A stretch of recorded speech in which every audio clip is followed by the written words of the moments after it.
Opo.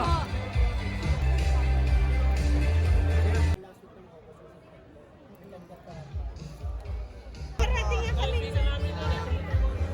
Isa po yung sponsor namin dito, from Houston. Ano po? Ito. Sige, walang problema. Masaya po ito, ma'am.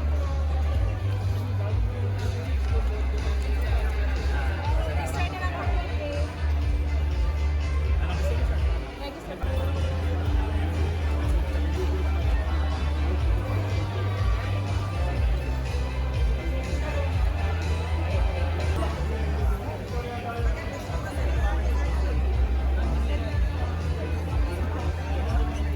That you guys are here. By the way, next I will be giving you update offstage in this event. Okay, let's get Mr. Mayroon pong maliit, rocking po at honey. So yes, so for everyone Meron kaming turmeric who would like to have their photos taken, you can go to the photo booth right near the entrance. Don't forget to ask questions as well. So guests can visit their booth anytime. And after now, for more happenings for Agribusiness Connect, I am going to transfer it back to the stage. Art Bartlett, Philippine representative of Big Swamp. Engineer Jose Amisiola, President of Turbulent Greenhouse, Media Orbit Farms. Gerald Prudhomme.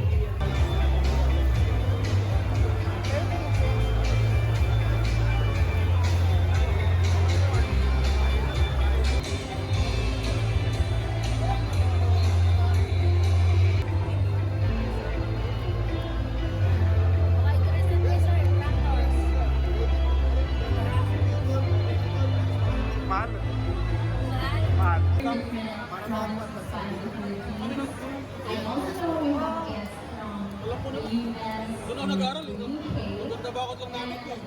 Professor, Mr. Chunep Ocampo. Let's give him a warm round of applause as he introduces our esteemed panelists. Okay ba kayo dyan? Good afternoon. So, smart ba kayo? Smart ba kayo? Big partner and owner of Bukit Mamala, Mr. Michael Caballes. Sir Mike.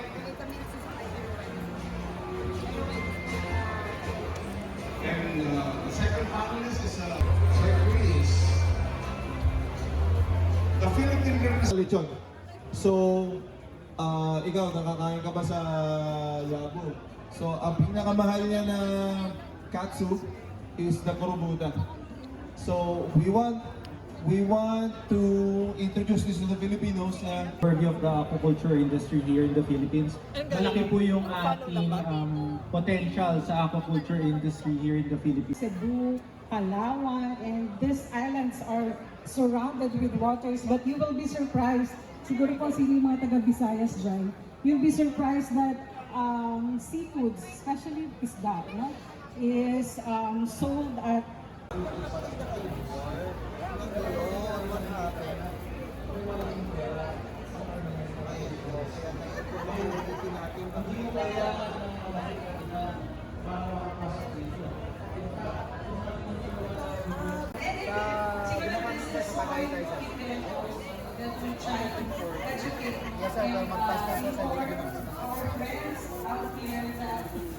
So they're raised in a condo. So it's one box one.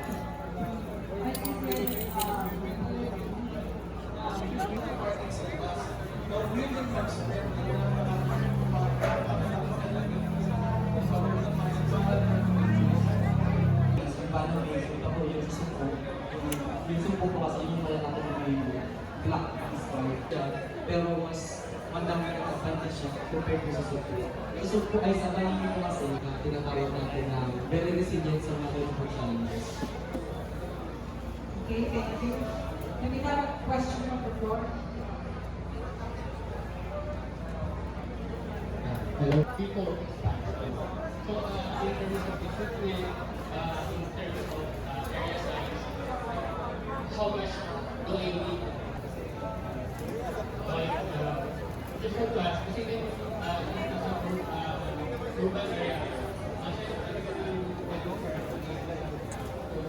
in terms of temperature, medyo umiinit siya tapos. So yung turning medyo okay lang din dito. Pero mga isla sa pwede. Ladies and gentlemen, let's give them a round of applause. Thank you very much to our panelists. Hello everyone, we are now back on the ground with Elenia and Alex. So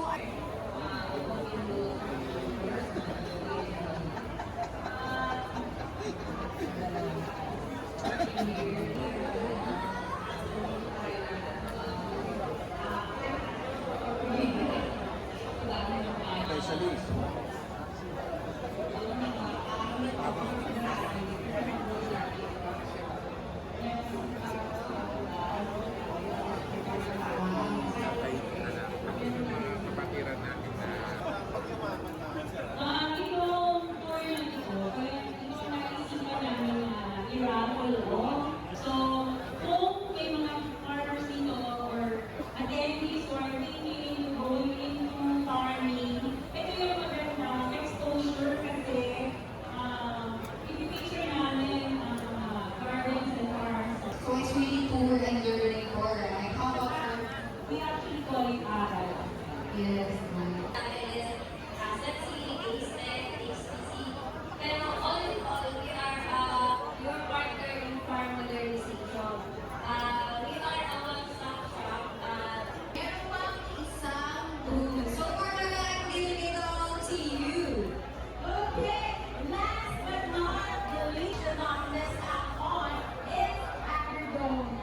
Here we have surplus. Yung akin ito ay nagtutulog na hindi ako pwedeng pila na po agriculture. Actually, 3 to 5 days makakapag-issue na po kaagad kami ng 5 hours.